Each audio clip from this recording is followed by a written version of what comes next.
Good morning students. आज हम पढ़ेंगे विलोम शब्द और पर्यायवाची शब्द। तो बच्चों, विलोम शब्द पढ़ने से पहले आपको मैं कविता सुना रही हूँ, आप बिल्कुल ध्यान से सुनिए इसको। एक दूजे का उल्टा अर्थ बताते हैं जो, सुनो बच्चों विलोम शब्द कहलाते हैं वो। जिसको आना है उसको जाना भी है, जो नया है उसे होना पुराना भी है। तो देखा आपने कि अभी मैंने आपको जो कविता सुनाई है उसमें मैंने आना का जाना, तो यहाँ पे मैंने आना और जाना क्या बताया? विलोम शब्द। नया का पुराना विलोम शब्द। तो आज बच्चों हम शुरू करेंगे विलोम शब्द। तो विलोम शब्द एक दूसरे के विपरीत या उल्टा अर्थ बताने वाले शब्द को हम विलोम शब्द कहते हैं। जैसे उदय का अस्त, यानी कोई चीज़ या फिर सूर्य उग रहा है तो एक तरफ वो डूब भी रहा है। ठीक है, आगे बढ़ते हैं। खुशबू का बदबू, और ये बिल्कुल हमें विपरीत अर्थ देते हैं, यानी ये एक जैसे समान अर्थ नहीं, बिल्कुल ऑपोजिट है, बिल्कुल विपरीत है, बिल्कुल उल्टा शब्द है। ये खुशबू अच्छी चीज़ दे रहा है तो ये बदबू गंदी स्मेल दे रहा है। आगे हैं कुछ आपके सामने मैंने विलोम शब्द रखे हैं जो कि आपको पढ़ने हैं, समझने हैं और याद भी करने हैं।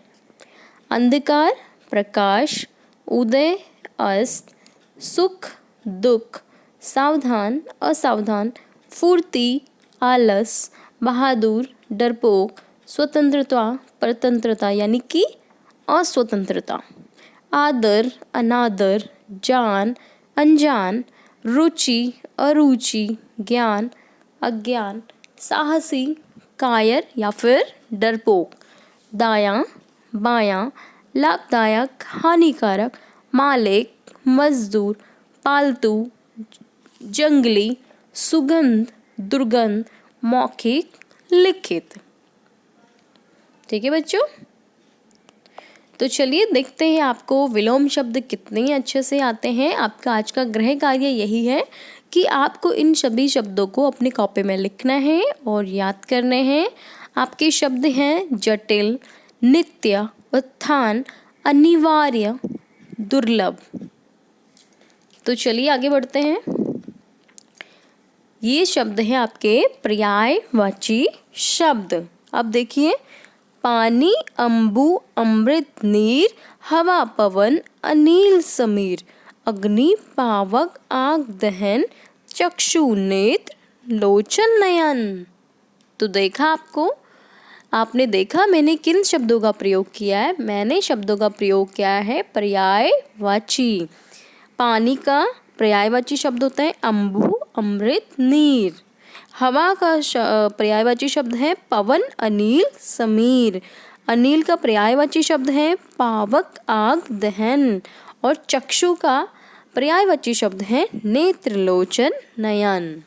तो बच्चों, समान अर्थ देने वाले शब्द या समान अर्थ को प्रकट करने वाले शब्दों को हम पर्यायवाची शब्द कहते हैं। यानी कि अगर आपका ये चक्षु है यानी नेत्र है तो इसके लिए शब्द प्रयोग होगा चक्षु नेत्र नयन लोचन।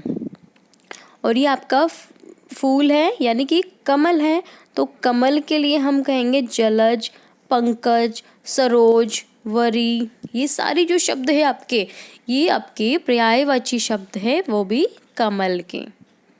तो चलिए बच्चों आगे बढ़ते हैं। अब यहाँ पे देखिए, अध्यापक कक्षा में पढ़ा रहे हैं, गुरु जी को प्रणाम करो, शिक्षकों का सदैव सम्मान करो।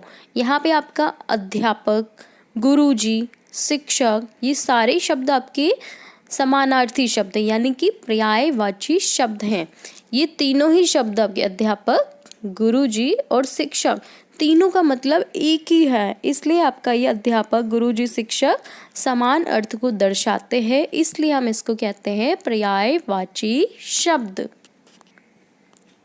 आगे आपका कुछ प्रमुख पर्यायवाची शब्द मेरे साथ पढ़िए और बोलिए आप।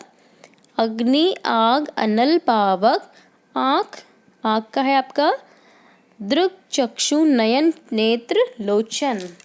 आकाश का है आपका अंबर गगन नभ व्योम अंतरिक्ष।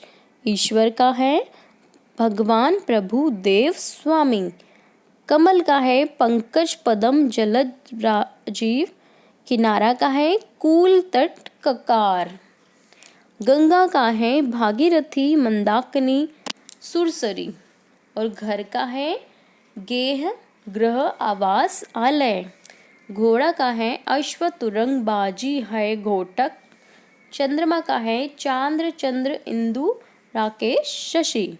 तो बच्चों देखा आपने, ये सारे शब्द आपके पर्यायवाची शब्द हैं। तो चलिए देखते हैं आपको ये पाठ कितना समझ आया है। ये आपका आज का गृह कार्य है जो कि आपको अपनी कॉपी में लिखना है। तो शब्द है आपके लिए पर्यायवाची दो दो शब्द लिखने हैं, चंद्रमा, रात्रि, सूर्य, गंगा, आकाश। तो ये बच्चों आपको खुद ही करने हैं इनके दो दो शब्द।